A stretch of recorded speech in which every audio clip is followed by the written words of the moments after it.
मार्च। Date 4 मार्च। कौन सी class है, याद है? Sir 5th। 4 मार्च 2022। राइट। टॉपिक कौन सा चल रहा है? इलेक्ट्रिसिटी। इलेक्ट्रिसिटी की आज 5th क्लास है।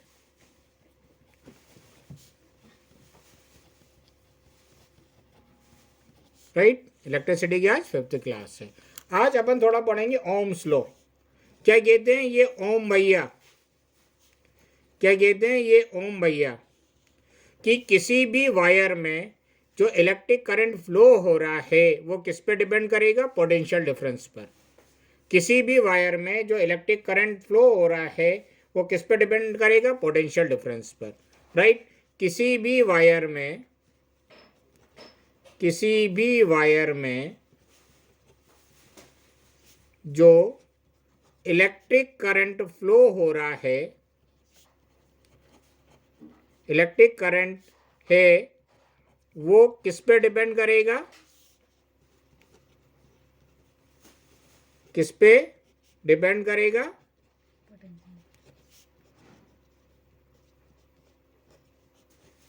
पोटेंशियल डिफरेंस पर। राइट। ये कहना चाह रहे हैं पोटेंशियल डिफरेंस कम होगा,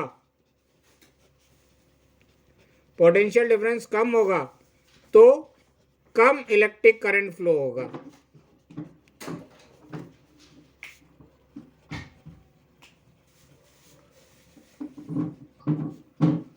राइट। कम इलेक्ट्रिक करंट फ्लो होगा।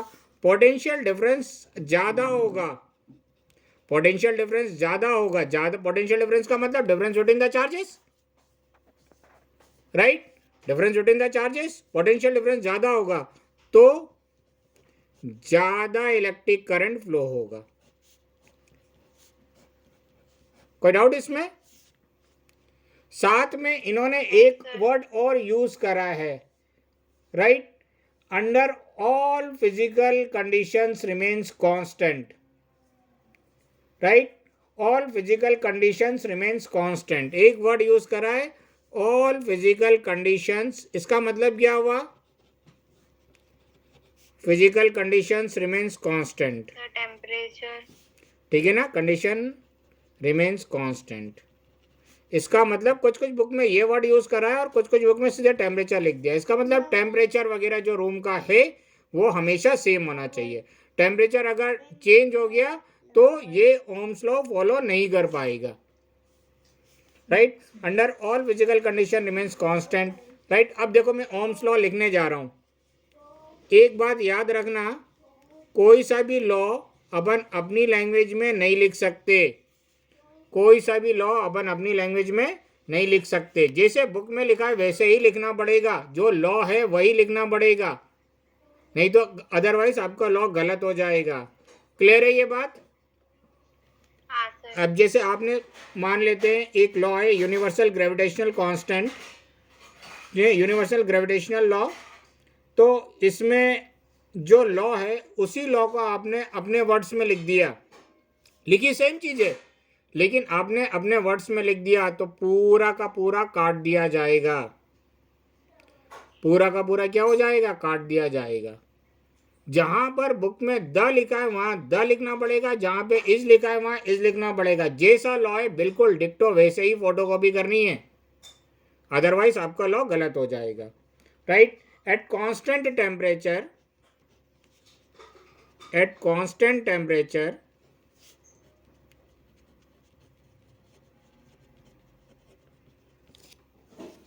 the current flowing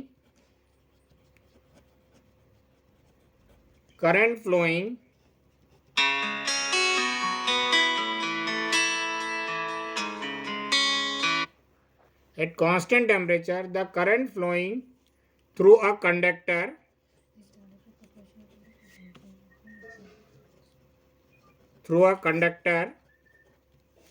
is directly proportional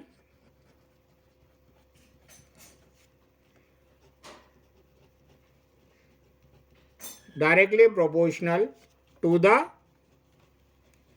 potential difference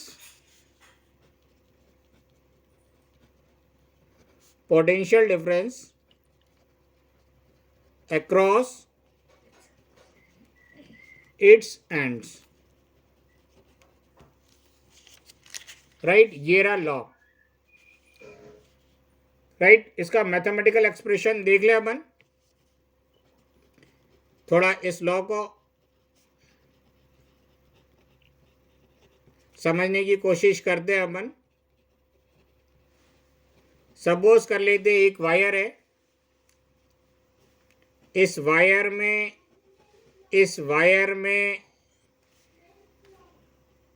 wire को अपन ने एक बैटरी के साथ कनेक्ट कर दिया. ये सिंबल बैटरी का है.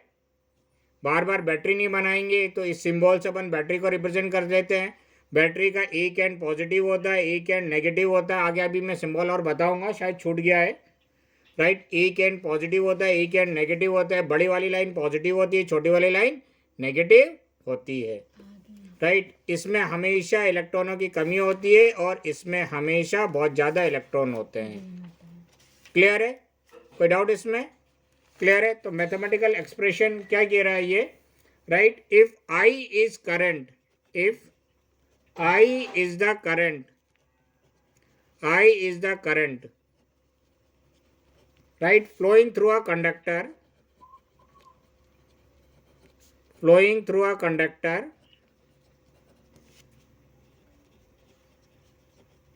I is the current flowing through a conductor, right, and V is the potential difference. V is the potential difference or voltage across its end. अगर अपन ने पोटेंशियल डिफरेंस V वोल्ट दिया है और इसमें current कितनी flow हो रही है? I करंट फ्लो हो रही है. पोटेंशियल डिफरेंस V वोल्ट दिया है और करंट क्या फ्लो हो रही है? I फ्लो हो रही है. Right, then according to Ohm's law, देखो इधर, then according to Ohm's law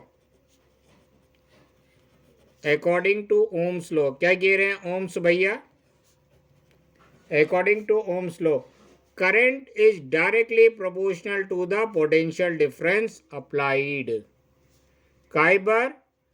at constant temperature पर. कांस्टेंट टेम्परेचर पे current is directly proportional to the potential difference applied. Right, इसको ऐसे भी लिख सकते हैं. This can also be written as,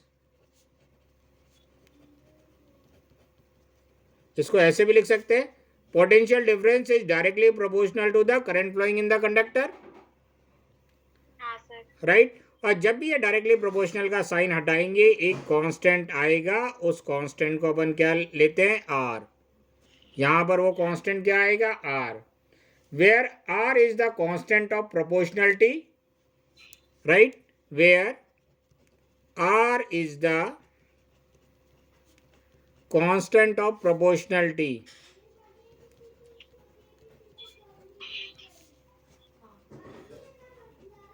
Proportionality known as resistance of the conductor.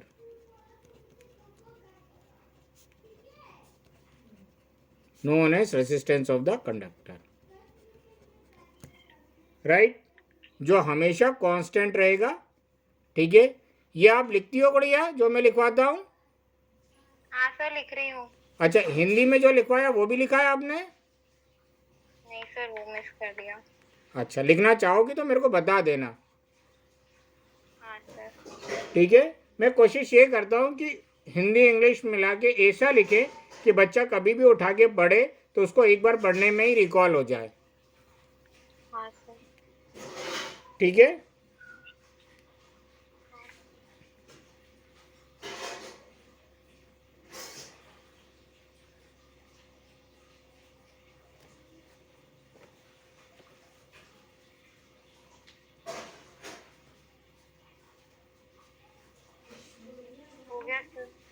ठीक है.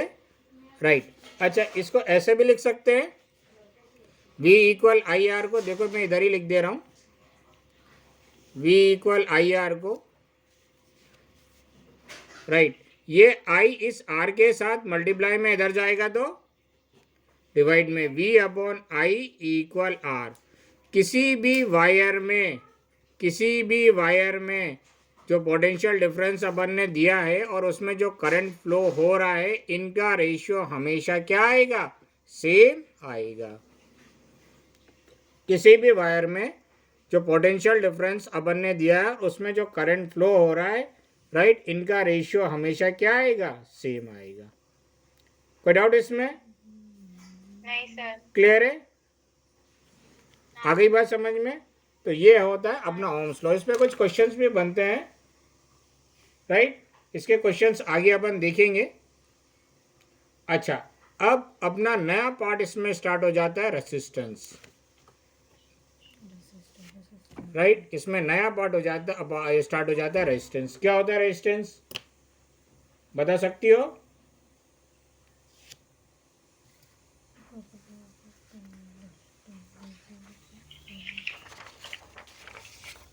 बोलो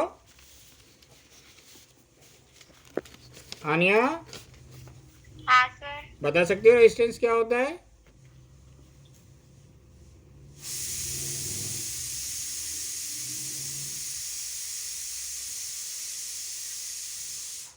हाँ या ना, कुछ भी बोलो। आता हो तो बोलो, नहीं आता है तो मना कर दो, तो मैं एक्सप्लेन करूं। नहीं याद है। हाँ ठीक है। देखो रेजिस्टेंस क्या होता है, अपन थोड़ा समझने की कोशिश करते हैं। सपोज कर लेते हैं ये एक वायर है,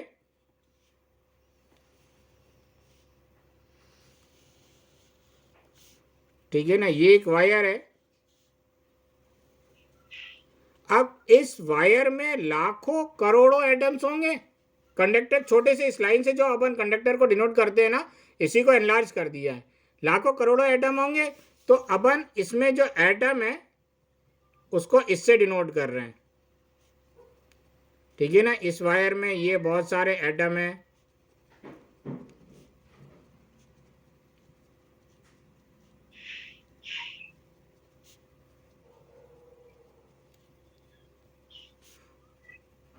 होंगे नहीं होंगे ये सारे एटम्स? हाँ सर। अच्छा, ये एटम्स, या अगर अपन मेटल्स की बात करें, एलिमेंट ही दो पार्टों में डिवाइड है, मेटल और नॉन मेटल। ये अपन ने केमिस्ट्री में पढ़ा है। हाँ सर। और मेटल्स उसे बोलते हैं जिसके लास्ट ऑर्बिट में 1, 2 या 3 इलेक्ट्रॉन रहे, तो उसको अपना ऑक्टेट कंप्लीट करने के लिए इलेक्ट्रॉन डोनेट करना पड़ता है। बोलो। हाँ सर। ठीक है ना, अपना ऑक्टेट कंप्लीट करने के लिए क्या करना पड़ता है? इलेक्ट्रॉन डोनेट करना पड़ता है। जैसे ही वो इलेक्ट्रॉन डोनेट कर देगा, थोड़ी सी भी इस कंडक्टर को एनर्जी मिल जाए हीट या लाइट के फॉर्म में, तो ये अपने लास्ट ऑर्बिट के इलेक्ट्रॉन डोनेट कर देगा। तो ये जो एटम्स है, ये जो एटम है, ये काय में कन्वर्ट हो जाएगा? आयन में। तो ये एटम को भी डिनोट कर रहा है और आयन को भी डिनोट कर रहा है। आयन्स मतलब कैटायन को। और इसमें ये फ्री इलेक्ट्रॉन होंगे। फ्री इलेक्ट्रॉन का ऐसे डिनोट करें, चलो ऐसे डिनोट कर दे रहे, ये सर्कल से, ठीक है ना। कोई डाउट इसमें? समझ में आ रहा है गुड़िया? हाँ सर। तो जैसे ये मान लेते फ्री इलेक्ट्रॉन है ये सर्कल से, जब अगर अपन ने यहाँ पर नेगेटिव पोटेंशियल दे दिया, यहाँ पे पॉजिटिव पोटेंशियल दे दिया, तो ये इलेक्ट्रॉन मूव करने लगेगा, इसकी तरफ अट्रैक्ट होगा, राइट। अट्रैक्शन के कारण इस पे फोर्स लगेगा। बोलो। हाँ सर। तो ये इधर मूव करने लगेगा, तो इससे टकराएगा एटम से, इससे टकराएगा एटम से, इससे टकराएगा, और फिर इधर जाएगा, फिर ऐसे जाएगा, फिर ऐसे टकराएगा, फिर ऐसे टकराएगा, फिर ऐसे जाएगा, फिर ऐसे टकराएगा, फिर ऐसे जाएगा, ऐसे मूव करेगा। हाँ सर। तो ये एटम को, ये इलेक्ट्रॉन को फ्लो करने में ये जो रुकावट का सामना करना पड़ रहा है, राइट, ये इलेक्ट्रॉन को फ्लो करने में ये जो रुकावट का सामना करना पड़ रहा है, ये रुकावट अपना क्या कहलाता है? रुकावट अपना क्या कहलाता है? Resistance of the conductor. क्या कहलाता है? Resistance of the conductor. Clear है? हाँ सर। अच्छे से क्लियर हो गया कंसेप्ट? हाँ सर। राइट। इलेक्ट्रॉन को फ्लो होने में या मूव होने में, मूव लिख लो, मूव होने में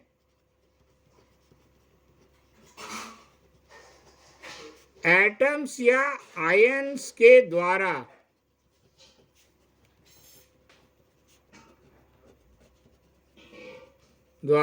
जो रुकावट मिलती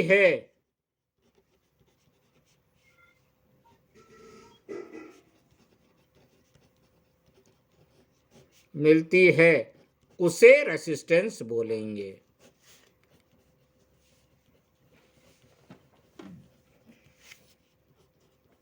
उसे क्या बोलेंगे? रेसिस्टेंस बोलेंगे। कोई डाउट इसमें? नहीं सर। पक्का? तो ये हाँ सर। मतलब अब ना किसी भी एलिमेंट का या मेटल्स का या कंडक्टर का अपने ये एक प्रॉपर्टी होती है। ये आयंस या एटम्स अपन उसमें कम तो नहीं कर सकते ना, हाँ सर। तो उनकी अपनी एक प्रॉपर्टी होती है। अच्छा, इसी रुकावट के बेसिस पे अपन कंडक्टर और इंसुलेटर डिफाइन कर सकते हैं? बोलो। हाँ सर। इसी रुकावट के बेसिस पे, रेसिस्टेंस के बेसिस पे अपन कंडक्टर और इंसुलेटर डिफाइन कर सकते हैं? हाँ सर। कैसे डिफाइन करेंगे? अगर जिस कंडक्टर में, जिस सब्सटेंस में रुकावट कम होगी वो अच्छा कंडक्टर होगा,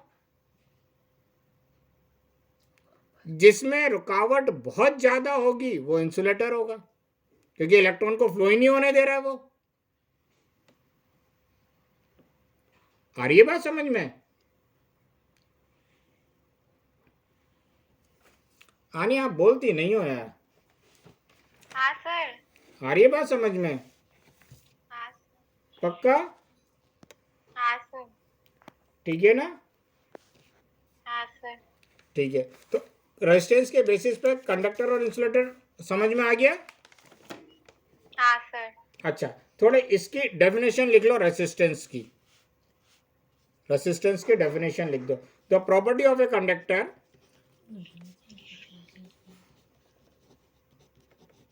property of a conductor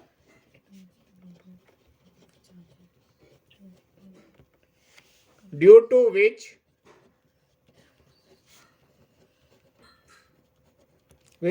it opposes the flow of current through it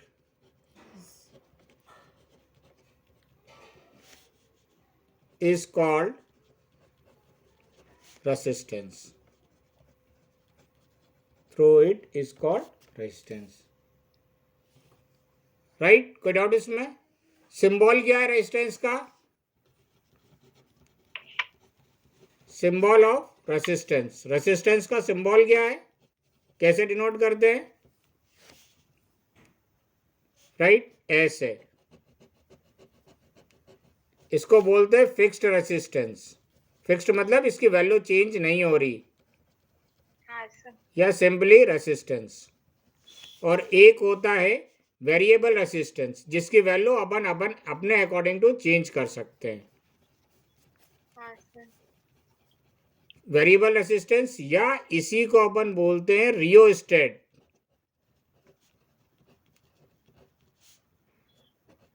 अब देखो, मैं आप बताता हूं ये आपको कहां मिलेगा। प्रेस देखा है आपने? प्रेस, हाँ सर। जैसे ही उसका टेम्परेचर बढ़ता है, जैसे ही वो ज्यादा गर्म होता है, ज्यादा गर्म होगा मतलब टेम्परेचर बढ़ाएगा, वैसे ही वो ऑटो कट हो जाता है, अपने आप उसकी लाइट बंद हो जाती है। हाँ सर। बंद होती है, तो उसमें ये वेरिएबल रेजिस्टेंस लगा रहता है, जिसे थर्मोस्टेट बोलते हैं। ठीक है ना? थर्मोस्टेट बोलते हैं। क्लियर है? अच्छा, रेजिस्टेंस की वैल्यू कैसे कैलकुलेट करेंगे, ठीक है ना। रेजिस्टेंस ऑफ ए कंडक्टर क्या होगा, किसी भी कंडक्टर का रेजिस्टेंस क्या होगा, रुकावट कैसे पता करेंगे उसकी, क्या होता है, पोटेंशियल डिफरेंस अपॉन करंट। यही पढ़ा था ओम्स लॉ में, हाँ sir. Resistance equal V upon I, right. अच्छा, यूनिट क्या होती है रेजिस्टेंस की, sir ohms. Ohm. SI unit of resistance क्या हो जाएगा,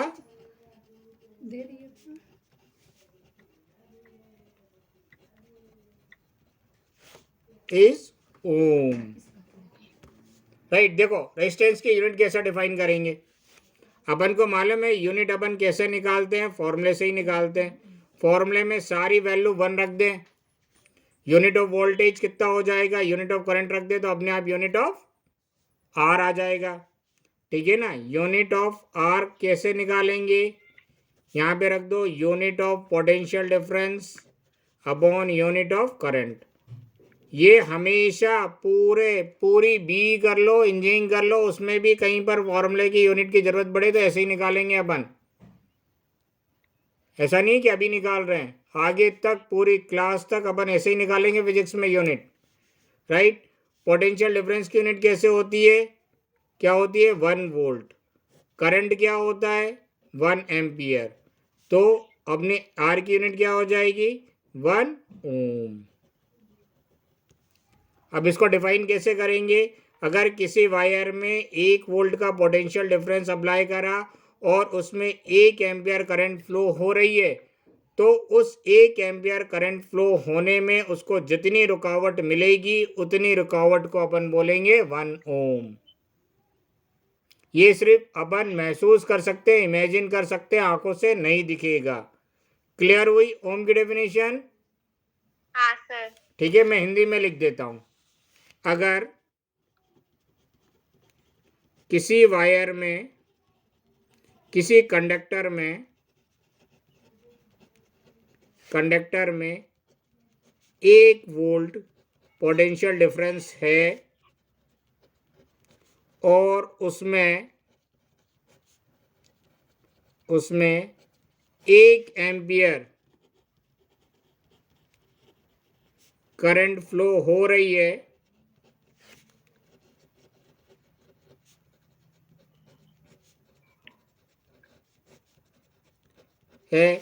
तो इस 1 एम्पियर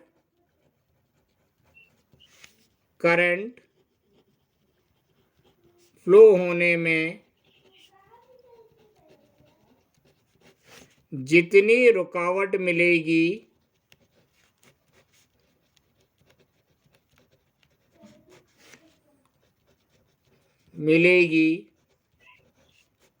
उतनी रुकावट को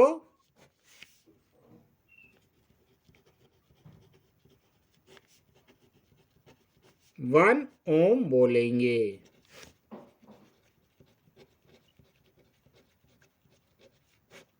क्लियर है, हाँ सर। लिखना चाहोगी, सर लिख रही हूँ।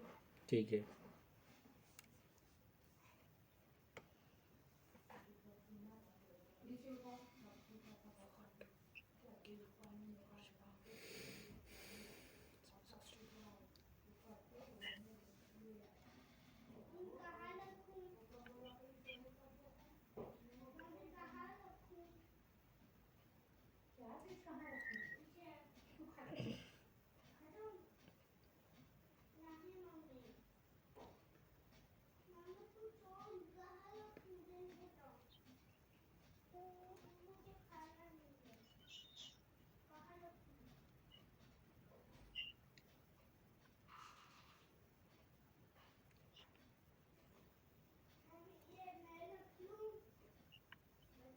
सर लिख लिया। लिख लिया, इसको इंग्लिश में लिख लेते हैं इस डेफिनेशन को।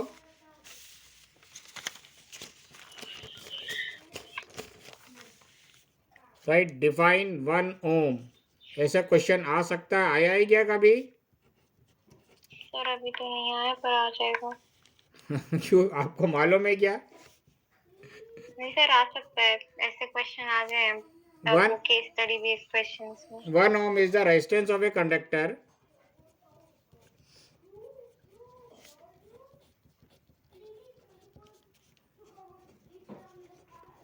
1 ohm is the resistance of the conductor such that when a potential difference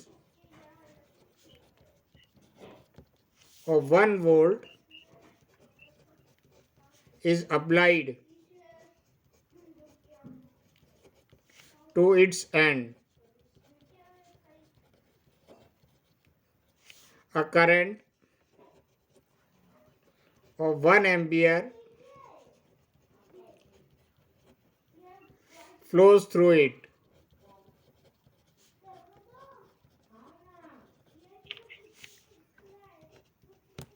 Right? कोई डाउट? इसको लिख लो। नहीं सर, नहीं क्लियर सर। अच्छा, आगे कंटिन्यू करना है कि इतना ही रहने दें? सर इतना ही रहने देते हैं, मैं 60 पढ़ रही हूँ। हाँ। हाँ।